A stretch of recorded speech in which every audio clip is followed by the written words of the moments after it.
आज हम बात करने जा रहे हैं एक ऐसे तानाशाह के बारे में जिसका नाम सुनते ही इतिहास के पन्ने अपने आप फड़फड़ाने लगते हैं। जी हाँ, ये सच है, एडोल्फ हिटलर के ऊपर 5 करोड़ लोगों के कत्ल का इल्जाम है। कहा जाता है दूसरा विश्व युद्ध उसी की सनक की वजह से शुरू हुआ था, लेकिन फिर ऐसी क्या सिचुएशन बनी कि उसे एक बंकर में शादी करनी पड़ी और उसके बाद सुसाइड भी करना पड़ गया। आज हम जानेंगे इस डिटेक्टर की पूरी कहानी, इसलिए आज के वीडियो में आखिर तक बने रहना। जर्मनी के तानाशाह एडोल्फ हिटलर का जन्म ऑस्ट्रिया में हुआ था, लेकिन आगे चलकर वो जर्मनी का चांसलर बना, यानी कि प्रधानमंत्री। हम कहानी की शुरुआत करते हैं पहले विश्व युद्ध से। पहले विश्व युद्ध के दौरान अलग अलग देश अपने अपने गुट बनाकर एक दूसरे से लड़ रहे थे। तकरीबन 4 साल चला ये पहला विश्व युद्ध जर्मनी को एक सबक देकर गया, क्योंकि इस युद्ध में जर्मनी की हार हुई थी। हिटलर इस युद्ध में एक सिपाही की तरह लड़ा था, लेकिन इस युद्ध को हार जाने के बाद जर्मनी को सरेंडर करना पड़ा और इसके साथ दूसरे हारने वाले देशों पर ब्रिटेन, फ्रांस और जीते हुए देशों ने कई सारे प्रतिबंध लगा दिए। उनसे हर्जाना वसूलने लगे, जिसके चलते जर्मनी की हालत और खराब हो गई। वहां भुखमरी, गरीबी, बेरोजगारी जैसी समस्याएं सिर उठाने लगी। आम आदमी की हालत खराब थी। वहीं जर्मनी पर शासन करने वाले शासक अपने निजी स्वार्थ की पूर्ति करने में लगे हुए थे। उन्हें अपने ऐशो आराम से मतलब था, लेकिन जर्मनी की हार से वहां के लोगों में काफी गुस्सा था। उस समय जर्मनी में बड़ी संख्या में यहूदी लोग रहा करते थे, क्योंकि दुनिया में यहूदियों का कोई देश नहीं था। उस समय तक इजराइल बना ही नहीं था, इसलिए जर्मनी के लोगों को लगता था कि इस हार की वजह यहूदी है। हिटलर ने बड़ी चालाकी से पब्लिक के इस सेंटिमेंट को पिकअप कर लिया। उसने अपनी एक पार्टी बनाई। इस पार्टी में उसकी अपनी एक सोच थी। इस पार्टी का नाम था राष्ट्रीय समाजवादी जर्मन कामगार पार्टी। इसे नाजी के नाम से भी जाना जाता था और इस पार्टी की सोच को नाजीवाद के नाम से जाना गया। हिटलर ने एक इमोशनल थॉट अपनाया। उसका मानना था कि जर्मन पूरी दुनिया में बेस्ट है, इसलिए यहाँ के लोगों को पूरी दुनिया पर राज करने का अधिकार है। अपनी इस सोच को जब उसने लोगों के भीतर डालना शुरू किया, तो धीरे धीरे जर्मनी के लोगों के सेंटिमेंट्स उसके साथ जुड़ते चले गए। इसके बाद उसने जर्मनी में चुनाव भी लड़ा। एकदम से तो सफलता नहीं मिली, लेकिन धीरे धीरे उसकी सीट बढ़ती चली गई। अपने आप को बेस्ट मानने की इस सोच ने कहीं न कहीं हिटलर को जर्मनी के बाहर दूसरे देशों पर कब्जा करने और उन पर राज करने की लुक्साया। साल 1933 में जर्मनी में चुनाव हुए। चुनाव में हिटलर और उसकी पार्टी को बहुत बड़ी जीत मिली। हिटलर जर्मनी का चांसलर बन बैठा। इसके बाद हिटलर ने वहां की संसद को बर्खास्त कर दिया और सारी पावर अपने हाथ में ले ली। यहाँ तक कि हिटलर ने अपने आप को जर्मनी का जब सर्वोच्च न्यायाधीश घोषित कर दिया। हिटलर को ये भी लगता था कि जर्मनी ने जो पहला विश्व युद्ध हारा है, उसमें पोलैंड का भी हाथ है, इसलिए अब उसका मन दूसरे देशों के साथ साथ युद्ध करके उन पर कब्जा करने के लिए प्लानिंग करने लगा। लेकिन इस दौर में एडोल्फ हिटलर के साथ साथ इटली का तानाशाह मुसोलिनी भी हिटलर की सोच जैसी ही सोच रखता था। इनके साथ दुनिया का एक और देश था जापान, जो इस तरीके से द्वितीय विश्व युद्ध में तीनों देशों ने अपना एक गुट बना लिया। जर्मनी, इटली और जापान के नाम से दुनिया के दूसरे देश घबरा गए। न जाने कब किस देश पर हमला करके ये उसे जीत ले। इसलिए अमेरिका, ब्रिटेन और फ्रांस ने अपना एक गुट बनाया। उनके साथ सोवियत संघ भी मिल गया, जो इस तरीके से द्वितीय विश्व युद्ध के दौरान पूरी दुनिया 2 ग्रुपों में बंट गई। तानाशाहों की इस तिगड़ी के खिलाफ दुनिया के जो देश खड़े हुए, उन्हें मित्र देश कहा जाने लगा। द्वितीय विश्व युद्ध की शुरुआत हुई 1 सितंबर 1939 से, जब जर्मनी ने पोलैंड पर अचानक हमला कर दिया। पोलैंड की इंग्लैंड के साथ एक ऐसी संधि थी, जिसके तहत विपरीत परिस्थितियों में इंग्लैंड को पोलैंड के साथ रहना और उसे सुरक्षा देना था। तो हमला पोलैंड पर हुआ था, लेकिन उसके साथ इंग्लैंड भी इसमें इन्वॉल्व हो गया। इंग्लैंड के साथ फ्रांस भी इस युद्ध में कूद पड़ा, लेकिन तब तक जर्मनी पोलैंड पर कब्जा कर चुका था। इस घटना के बाद साल 1939 में युद्ध तो नहीं हुआ, लेकिन हालात बहुत ही तनाव भरे रहे। इसके बाद 9 अप्रैल 1940 को जर्मनी ने नॉर्वे और डेनमार्क पर हमला कर दिया। इन दोनों देशों पर कब्जा करने के बाद बेल्जियम, हॉलैंड और सीधे सीधे फ्रांस पर भी हमला हो जाता है। आखिरकार फ्रांस ने भी हिटलर के आगे सरेंडर कर दिया। फिर फ्रांस को जीतने के बाद हिटलर ने सीधे सीधे इंग्लैंड पर हमला कर दिया। जर्मन फाइटर एयरक्राफ्ट इंग्लैंड को बर्बाद करने की कोशिश कर रहे थे, लेकिन इंग्लैंड उन्हें कड़ी टक्कर दे रहा था। इस टक्कर में इंग्लैंड का पलड़ा भारी पड़ता है और हिटलर को वहां मुंह की खानी पड़ती है। ये पहला मौका था जब हिटलर ने हार का स्वाद चखा था। इसके बाद उसने रशिया पर हमला किया, उसके बड़े हिस्से पर कब्जा कर लिया। उस समय रूस इस हमले के लिए तैयार नहीं था, लेकिन इसके बाद रूसी फौजें इकट्ठा हुई और जर्मन सेना ने जैसे ही रूस में घुसने की कोशिश की, उसके पहले ही रूस की फौजों ने हिटलर की सेना को घेर लिया। जबरदस्त लड़ाई हुई और नतीजा हिटलर की दूसरी हार हुई।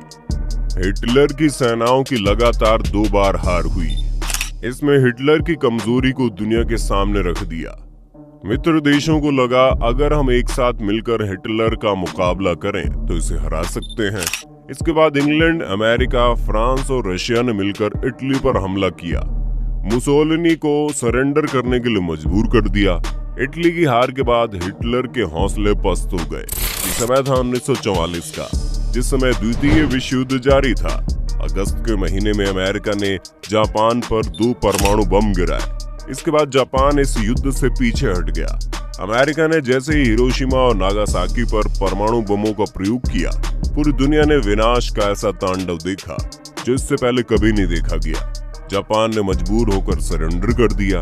हिटलर के 2 मजबूत सहयोगी इटली और जापान दोनों सरेंडर कर चुके थे। हिटलर अब अकेला पड़ चुका था। इधर मित्र देशों की सेना अब जर्मनी की तरफ बढ़ रही थी।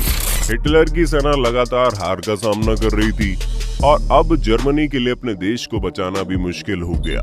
एक समय ऐसा भी आया कि रूस और मित्र देशों की सेनाएं बर्लिन में घुस रही थी, जो कि जर्मनी की राजधानी थी। हिटलर बर्लिन में ही मौजूद था। हिटलर की हार के कारणों में उसके सताए हुए कुछ अपने जिम्मेदार थे, जिन्होंने उसके बारे में इंफॉर्मेशन दुश्मनों को शेयर की। हिटलर को भी इस बात का एहसास था कि उसके अपने सैन्य अफसरों ने उसके साथ गद्दारी की। हिटलर ने अपने आप को सेव करने के लिए बर्लिन में ही जमीन से 50 फुट नीचे एक ऐसा बंकर बना रखा था, जिसके बारे में ज्यादा लोगों को जानकारी नहीं थी। अपने चंद भरोसेमंद लोगों के साथ अपनी गर्लफ्रेंड को लेकर उसी बंकर में अपने आप को सिक्योर फील कर रहा था। उसे यकीन था कि उसकी सेनाएं रूस की सेना को बर्लिन से खदेड़ देंगी और फाइनली जीत उसकी होगी, लेकिन ऐसा हुआ नहीं। रूस की सेनाएं लगातार हिटलर की तलाश में आगे बढ़ती चली जा रही थी। अब हिटलर के पास केवल 2 रास्ते बचे थे, या तो वो सरेंडर कर दे या फिर सुसाइड कर ले। लेकिन पकड़े जाने पर वो अपने दोस्त मुसोलिनी के अंजाम को अच्छी तरह से जानता था। जिस तरह पब्लिक ने मुसोलिनी की डेड बॉडी के साथ व्यवहार किया, वो नहीं चाहता था कि उसे भी इस तरीके की मौत मिले। इसलिए ना तो वो सरेंडर करना चाहता था, ना ही वो ये चाहता था कि उसे फौज गिरफ्तार कर ले।